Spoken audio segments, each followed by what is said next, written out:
Assalamualaikum warahmatullahi wabarakatuh. Pemirsa Al Husna Media yang dirahmati Allah Subhanahu wa taala. Sore ini kita akan berdiskusi atau menjawab pertanyaan para netizen. Kenapa netizen bil khusus kaum nisa atau wanita ini sulit memiliki keturunan?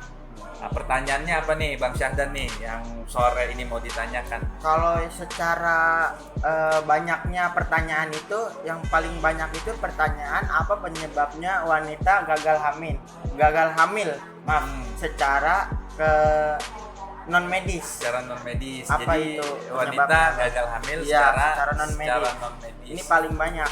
Oke, jadi ada beberapa versi pemirsa yang medis. Nanti tinggal pemirsa Al Husna Media tanyakan kepada ahlinya, yaitu kedokteran, Para ya kan? dokter. Seperti itu, para dokter. Dan yang non medis di sini dijelaskan. Saya mau mengutip satu kisah Nabi Sulaiman alaihi salam. Pada saat itu ada jin yang terkenal, yaitu jin Ummu Shibban. Nah, Ummu Shibban ini adalah dari golongan bangsa jin yang dimana dia zalim, dia jahat. Jadi dia bisa mengikat rahim sehingga membunuh bayi di dalam kandungan. Ini bisa disebabkan juga secara gaib. Padahal kita paham wa ma khalaqal insa wal jinna illa liya'budu. Allah ciptakan bangsa jin untuk beribadah, kan begitu. Seperti itu.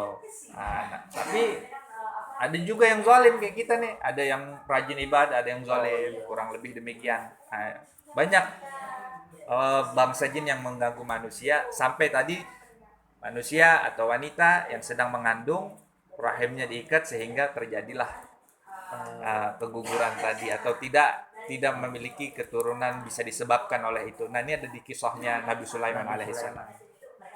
Selanjutnya itu kalau secara non medisnya disebabkan oleh jin, bagaimana spesifik jin tersebut gitu?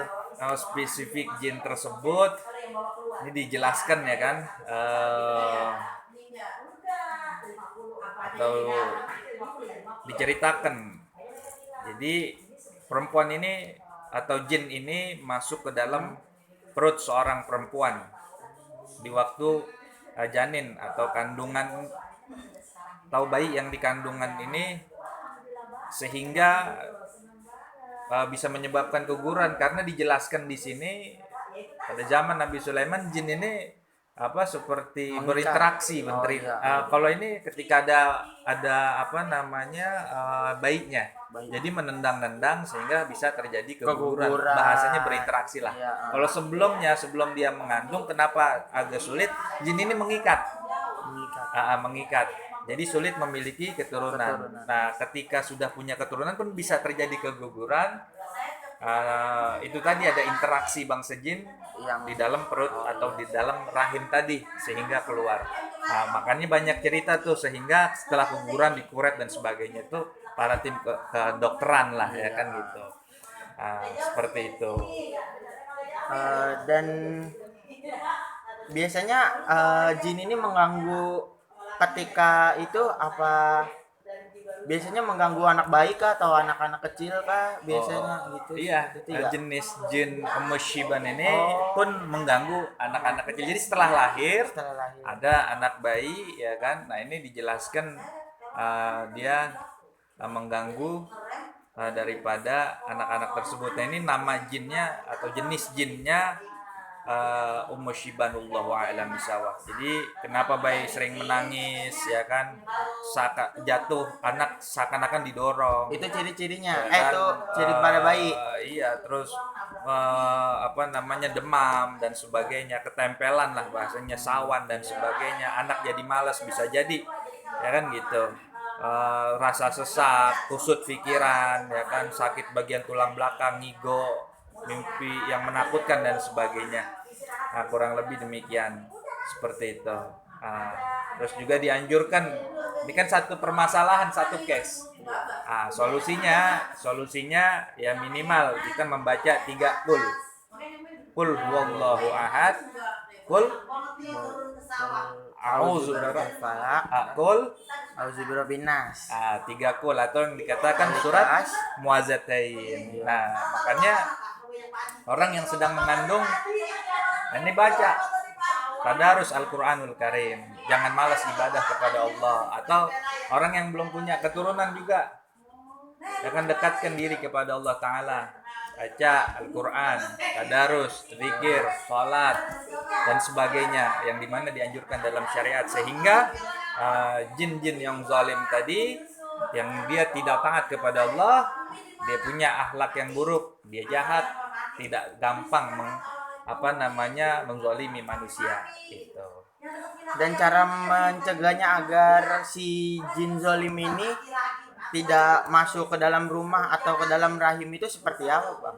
Nah, jadi yang sering saya katakan di konten sebelumnya, bahwa barang siapa orang baca ratib Imam Habib Abdullah bin Al-Haddad, Allah berikan pertolongan atau perlindungan atau bentengan kita seperti 40 penunggang kuda. Nah, ini ulama jelaskan demikian. Makanya baca istiqomah ratib haddad sudah dirangkum oleh ulama. Siapa ulama yang merangkumnya atau yang menyusunnya atau yang membuatnya? Yaitu Al-Imam Al-Kutub Sayyidina Qutbil Irsyad wal Bilad Al-Habib Abdullah bin Ali Al-Haddad. Seperti itu. Tidak keluar daripada apa yang diajarkan baginda Nabi. Karena ratib haddad adalah doa, zikir yang dibaca oleh Rasulullah dalam keadaan genting. Demikian. Seperti itu. Jadi seperti itu guys. Asal yang bagi yang nanya nih, cara mencegahnya adalah membaca ratib Habib Abdullah atau ratib Al-Haddad seperti itu. Seperti itu. Jadi saya ingin tambahkan juga di sini dari kitab Qurratu A'yun Syekh Muhammad At-Tihami, yang dimana wanita hamil di sini kurang lebihnya dilarang makan yang asam-asam, gitu. Terus juga di mana di sini dikutip sabda Rasulullah Shallallahu Alaihi Wasallam, ligaulihi alaihi salatu wassalam, ya ma'asyaral hal adib auladakunna ila akhir ayat, di mana artinya wahai kaum wanita yang sedang hamil, makanlah anak-anak kalian dengan kacang-kacangan, dan sesungguhnya kacang-kacangan itu menambah kuat pada akal, menghentikan lendir, mewariskan daya hafal, dan menghilangkan sifat lupa. Masya Allah. Di situ. Jadi setelah hamil tadi kan sebelumnya ya kan banyak ya, sholat, kerjakan tadarus, zikir, doa kepada Allah Ta'ala, tagarub ilallah. Setelah itu Rasulullah ajarkan kita nih agar anak kita cerdas, banyak makan kacang-kacangan. Terus lagi di mana kacang-kacangan itu memperkuat akal. Di mana juga secara medis saya pernah dengar banyak makan seafood itu, karena saya punya anak juga makan seafood, ya kan, akhirnya sudah terlihat bahwa memang terbukti kecerdasannya. Ada juga katanya minum air kelapa hijau, memang terbukti ketika lahir bersih, ya kan, jauh dari lemak. Wallahu a'lam bishawab, hal medis tanyakan kepada dokter. Namun tadi menurut yang non medis ini bahwa jin itu bisa menyebabkan orang tidak memiliki keturunan. Dengan cara kerja tadi diikat. Iya. Seperti itu. Jika wanita punya rahim ya. Terus lagi kalau dia sudah isi atau sudah punya udah telat, itu bisa keluar, bisa keguguran. Karena ditendang atau bahasanya berinteraksi si jin tersebut sehingga keluar. Nah, ketika sudah punya anak pun sudah lahir juga bisa menyebabkan sakit juga. Itu gangguannya. Jadi secara non medis ada jin yang namanya Sibian, seperti itu ya. Jadi kurang lebihnya demikian konten kita pada sore hari ini. Ada yang mau ditanya lagi nggak, Bang Syahdan? Kurang lebih enggak sih, enggak ada. Jadi cukup jelas ya secara non medis. Kesimpulannya atau rangkumannya demikian. Terus secara medis nanti tanyakan ke dokteran. Non medis hati-hati.